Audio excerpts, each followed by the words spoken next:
everyone, it's QuickyBaby and welcome back to World of Tanks, and night battles are back for the first time in a year, and Wargaming have made them so much better by changing absolutely nothing. That's right, they've had a whole year to be able to think and tweak about the direction they would want to go for night battles.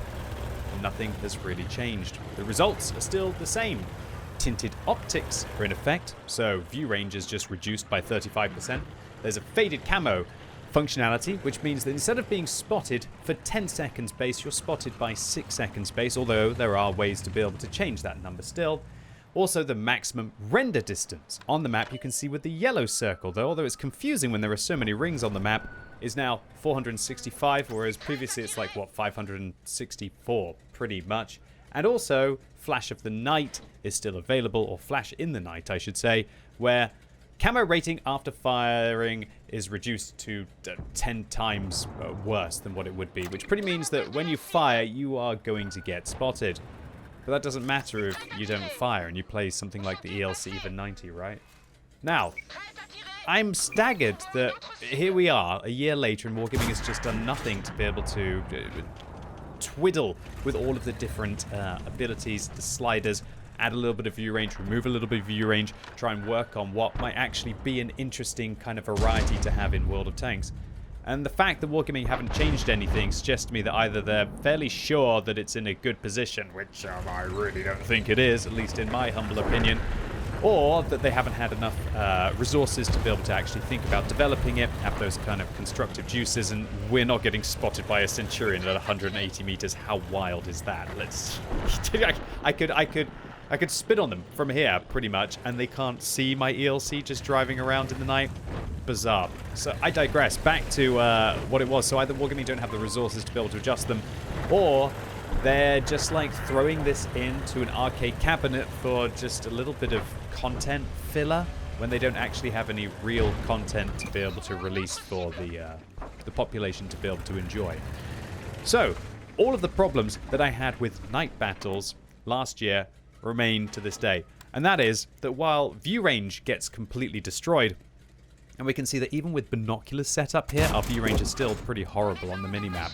But the main issue is that camo rating effectively gets massively buffed because of that. And so accordingly, if you play tanks with really good camo, everybody's view range has been nerfed. One of the things that I originally thought when I was playing night battles is, oh, I'll just stack as much view range as I possibly can, and that will allow me to be able to negate that 35% reduced view range. But why would you stack a statistic that is getting nerfed so much, right? Why wouldn't you just focus on a statistic like camo rating, which will allow you to get so close to your opponents that it doesn't even really matter if you can't see them at a decent distance? And so I was experimenting a little bit still here with using the binoculars on the ELC. But in retrospect, I'd probably rather drop that out and maybe use kind of either coated optics just to have the camo rating on the, the view range on the move to be able to get close to my opponents, or even maybe some vents to be able to improve the camo rating even more while still getting a little bit of the view range. Because why would you boost a stat which is getting reduced by 35%? So the camo rating on the ELC even 90 in the random queue is ridiculous. We're getting up to like 55%. Now, 55% camo means that a vehicle with about 500 meters view range is not going to see you till about 250 meters. Now, not many tanks have 500 meters view range, especially towards kind of like the tier 8 area. Kind of looking at like the exceptional tier 10 medium tanks and light tanks that can get up to that if they're wanting to use coated optics, not using a commander's vision system.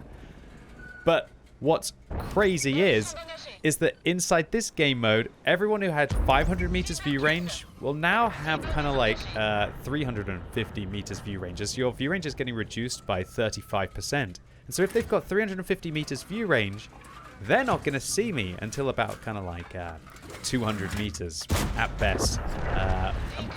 Of course, unless I'm firing. Although, in the case of that Scorpion, even when I'm firing, they're not able to see me. So it just completely destroys the maps. All of these maps have been developed based on the render distance, like 560 meters, the regular render distance. And they've been developed based on tanks having 445 meters maximum spotting distance and having the view range, at least towards the upper tiers, to be able to spot your opponents at that distance. And as soon as you can't, I really don't think it makes the maps more enjoyable. It just makes them feel more random. And while we still have the proxy spotting there with the Tiger 2, once I get without like 100 meters away from the Tiger 2, like 150 meters, they're just not going to be able to see me.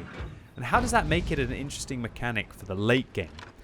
Late game, when view range is like this, tanks like the ELC and tanks like the Borask just come alive.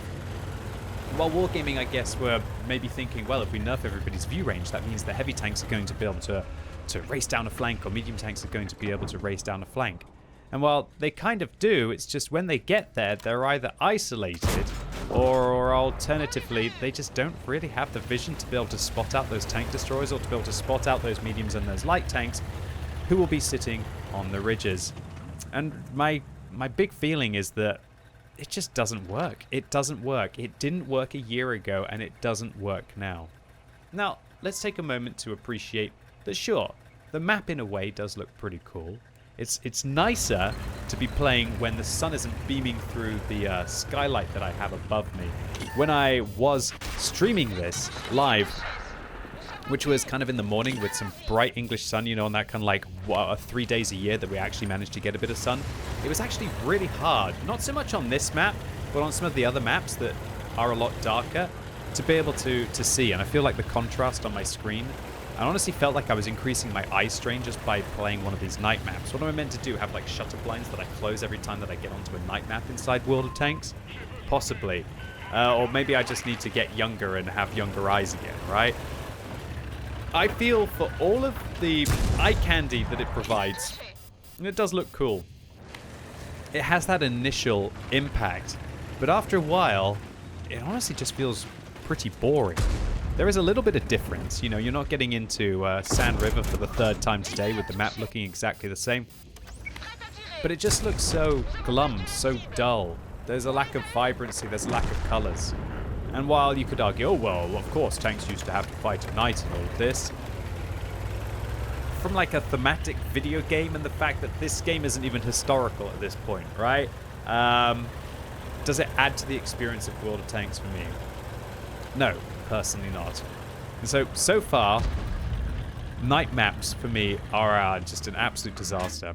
I got very bored within an hour of playing them after I felt like I started to learn all of the mechanics, and then quickly found out that the mechanics are not really satisfying, especially when you've got people driving around like me in overpowered vehicles like the ELC the 90 with 55% camo.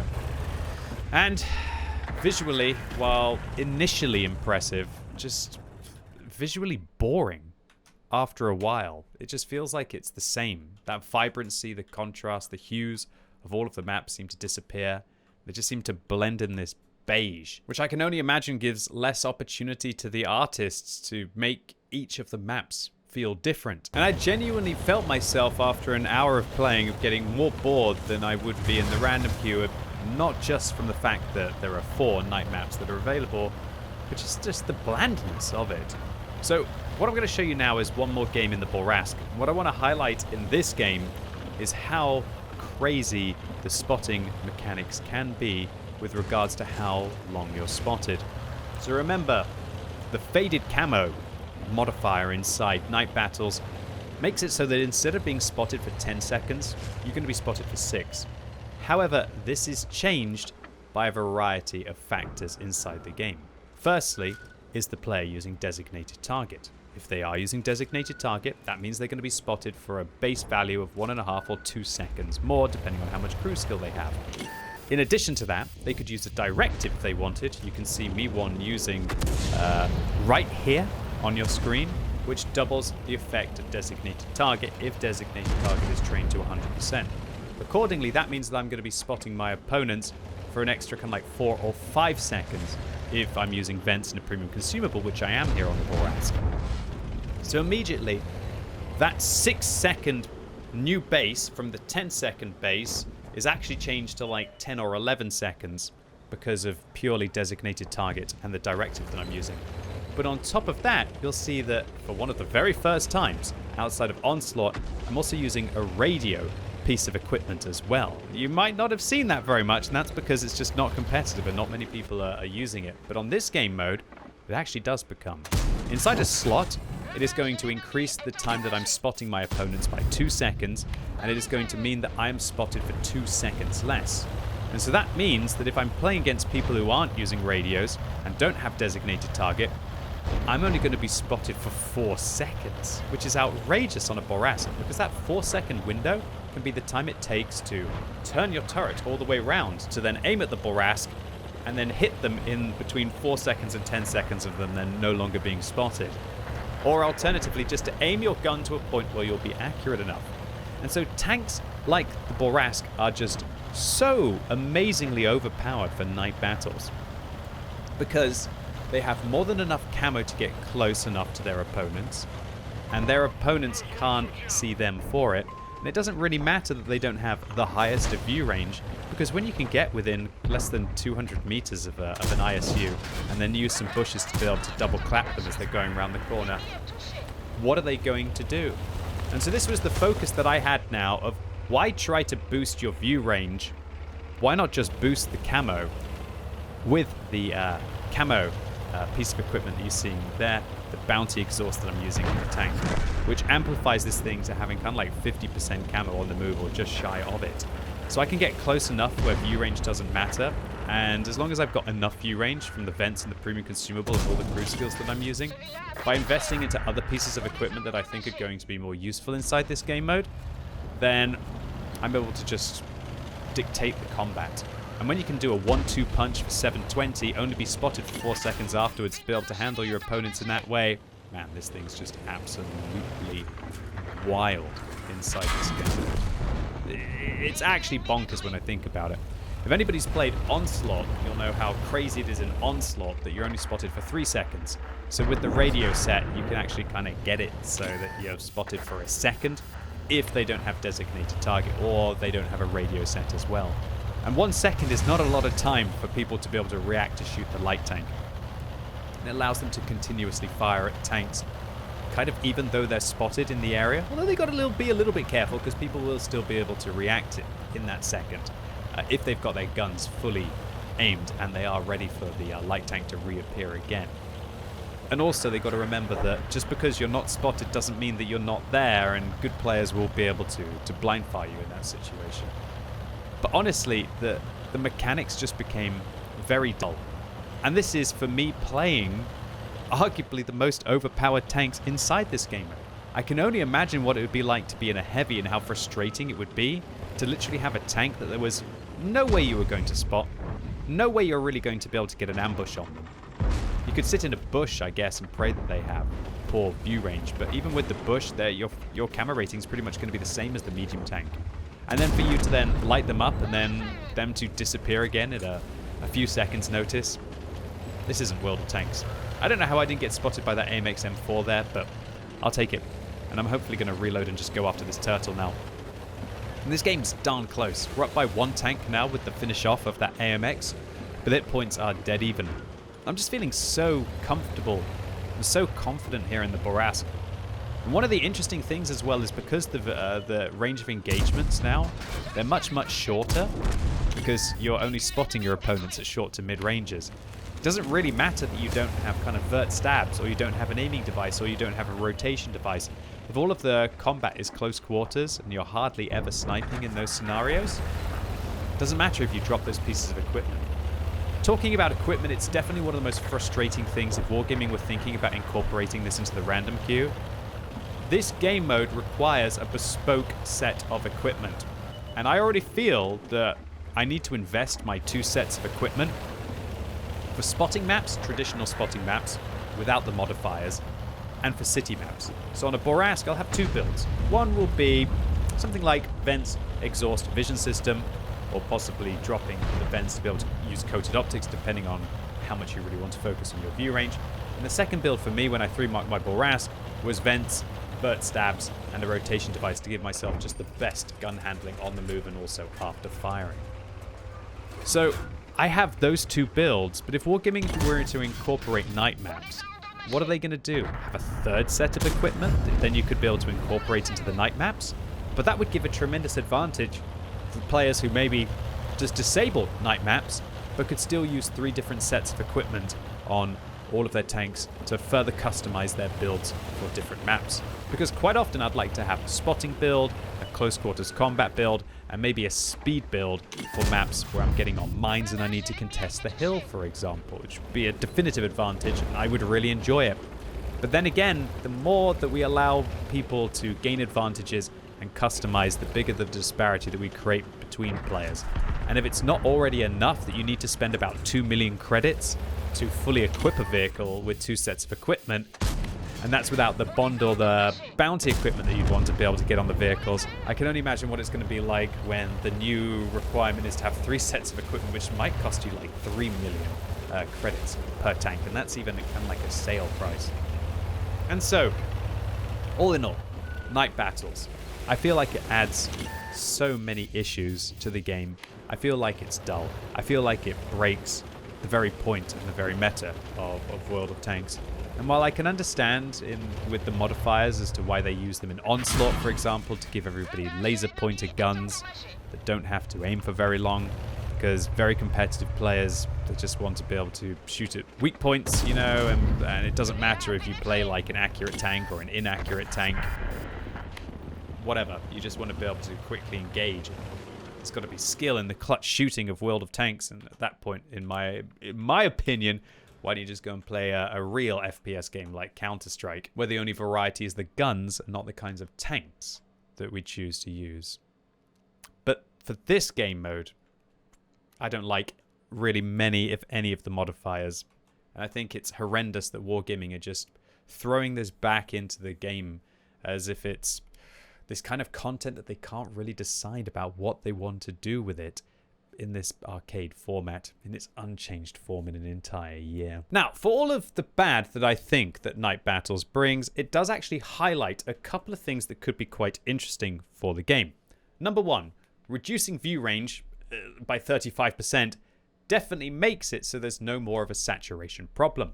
Currently in World of Tanks, lots of vehicles, even without using coated optics, get up to the 445 meter spotting distance. Now let me clarify, that's not the max view range. You can have 500 meters, 600 meters view range, and that will counter the camo rating that other vehicles have.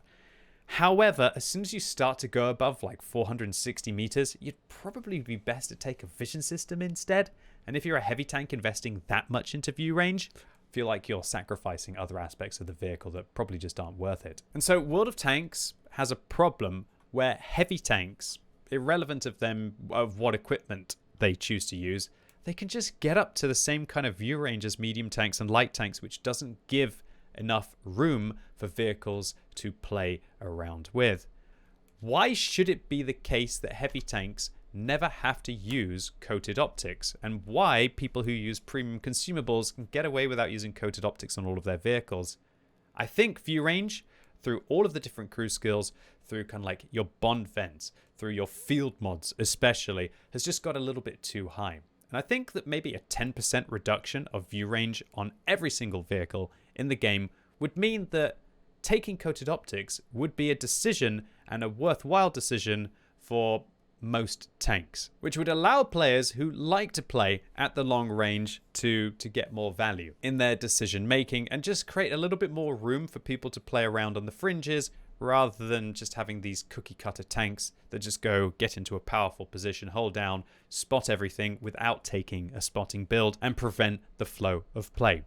The other thing that has been interesting from the Night Battles game mode is to make the radio set actually useful. By reducing the amount of time that you're spotted, it makes the decision to reduce your 6 seconds to 4 seconds very much more tempting than reducing the current 10 seconds to 8 seconds, for example, because it's a percentage reduction, a massive percentage reduction of the amount of time that you are spotted.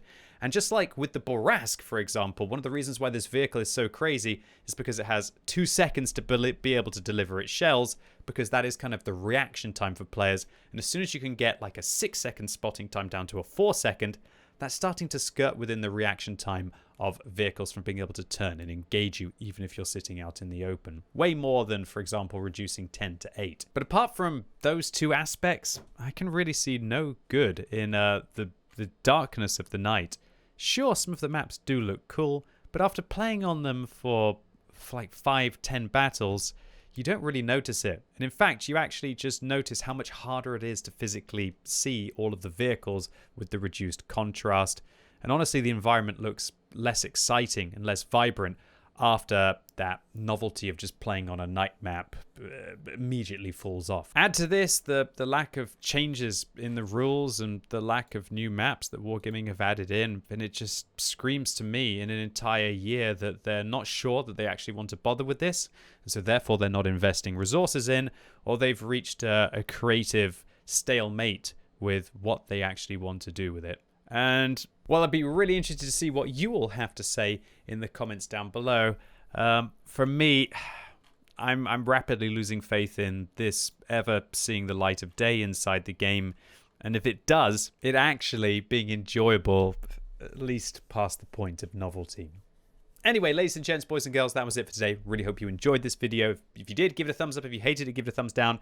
Let me know what you think about night battles in the comments down below. Do you think they look absolutely glorious and you can't wait for them to go in the game? Did you actually try them out? And did you have the same experiences that I had? And what would be your go-to pick for a tank to play in the night battle format? And as always, thank you so much for watching. You've been epic, and hopefully I'll see you soon.